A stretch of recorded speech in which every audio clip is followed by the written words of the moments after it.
May മാസത്തിൽ ഒമാനിൽ കടുത്ത ചൂട്. ബർക്കയിൽ 49.1 ഡിഗ്രി സെൽഷ്യസ്. നിസ്വയിൽ മലകയറ്റത്തിനിടെ അസ്വസ്ഥത. പൗരനെ എയർലിഫ്റ്റ് ചെയ്തു രക്ഷപ്പെടുത്തി. സലാല സർവീസുകൾ പുനരാരംഭിക്കണം. എയർ ഇന്ത്യ എക്സ്പ്രസ് വിഷയത്തിൽ KMCC നിവേദനം. ഒമാനിൽ നിന്നുള്ള പ്രധാന വാർത്തകളുമായി ഗൾഫ് അപ്ഡേറ്റ്സ് ഒമാൻ തുടങ്ങുന്നു. എല്ലാ പ്രേക്ഷകർക്കും സ്വാഗതം. Gulf updates Oman brought to you by Shahi Foods and Spices, powered by Purushottam Kanji Exchange. ഒമാനിൽ മെയ് മാസത്തിൽ അതിശക്തമായ ചൂട് രേഖപ്പെടുത്തി. സിവിൽ ഏവിയേഷൻ അതോറിറ്റിയുടെ കണക്കുകൾ പ്രകാരം ബർക്കയിൽ 49.1 ഡിഗ്രി സെൽഷ്യസ് ആണ് ഏറ്റവും ഉയർന്ന താപനില രേഖപ്പെടുത്തിയത്. സുവൈഖ്, സഹം, അൽ ഖാബൂറ, വാദി അൽ മആവില തുടങ്ങിയ പ്രദേശങ്ങളിലും 48 ഡിഗ്രിക്ക് മുകളിലുള്ള താപനില രേഖപ്പെടുത്തി. അതേസമയം മെയ് മാസത്തിലെ ഏറ്റവും കുറഞ്ഞ താപനില ഒമാനിലെ ഏറ്റവും ഉയർന്ന കൊടുമുടിയായ ജബൽ ഷംസിൽ രേഖപ്പെടുത്തി.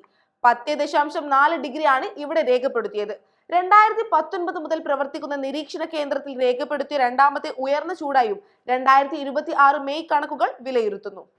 നിസ്വയിലെ കമാ പർവ്വത ഗ്രാമത്തിൽ മലകയറ്റത്തിനിടെ ദേഹാസ്വാസ്ഥ്യം അനുഭവപ്പെട്ട പൗരനെ റോയൽ ഒമാൻ പോലീസ് എയർലിഫ്റ്റ് ചെയ്ത് രക്ഷപ്പെടുത്തി. മലമുകളിൽ കുടുങ്ങിയ നിലയിൽ കണ്ടെത്തിയ ഇദ്ദേഹത്തെ പോലീസ് ഹെലികോപ്റ്റർ ഉപയോഗിച്ച് ഉടൻ തന്നെ നിസ്വ റഫറൻസ് ആശുപത്രിയിലേക്ക് മാറ്റുകയായിരുന്നു. മലകയറ്റത്തിനിടെ പൗരന് കടുത്ത ക്ഷീണം അനുഭവപ്പെടുകയായിരുന്നു. സംയോജിതമായ രക്ഷാപ്രവർത്തനത്തിലൂടെ ജീവൻ രക്ഷിക്കാനായതായി അധികൃതർ അറിയിച്ചു. സെലാലയിൽ നിന്നുള്ള കേരള സർവീസുകൾ പുനരാരംഭിക്കണമെന്ന ആവശ്യവുമായി KMCC സെലാല മുഖ്യമന്ത്രിക്ക് നിവേദനം നൽകി. പ്രസിഡന്റ് VP അബ്ദുസലാം ഹാജി മുഖ്യമന്ത്രിയുടെ ഓഫീസിലെത്തിയാണ് നിവേദനം കൈമാറിയത്. വിഷയത്തിൽ എയർ ഇന്ത്യ എക്സ്പ്രസ് അധികൃതരുമായി ബന്ധപ്പെടുമെന്ന് മുഖ്യമന്ത്രി ഉറപ്പു നൽകിയതായി സംഘടന അറിയിച്ചു. എക്സ്പ്രസ് സർവീസ് വിഷയത്തിൽ വിവിധ സംഘടനകളുടെ പൊതുവേദിയായ ലീഡേഴ്സ് ഫോറവും പ്രതിഷേധ പരിപാടികൾ സംഘടിപ്പിച്ചു വരികയാണ്.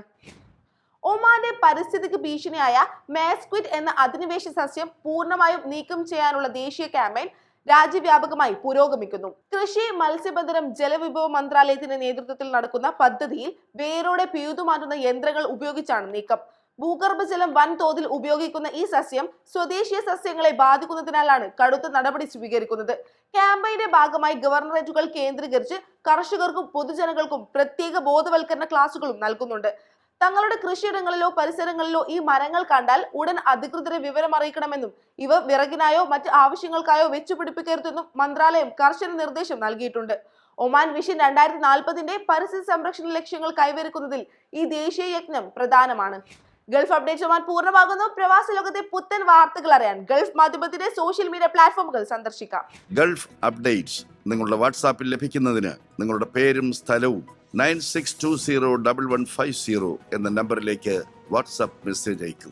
Gulf updates Oman brought to you by Shahi Foods and Spices, powered by Purushottam Kanji Exchange.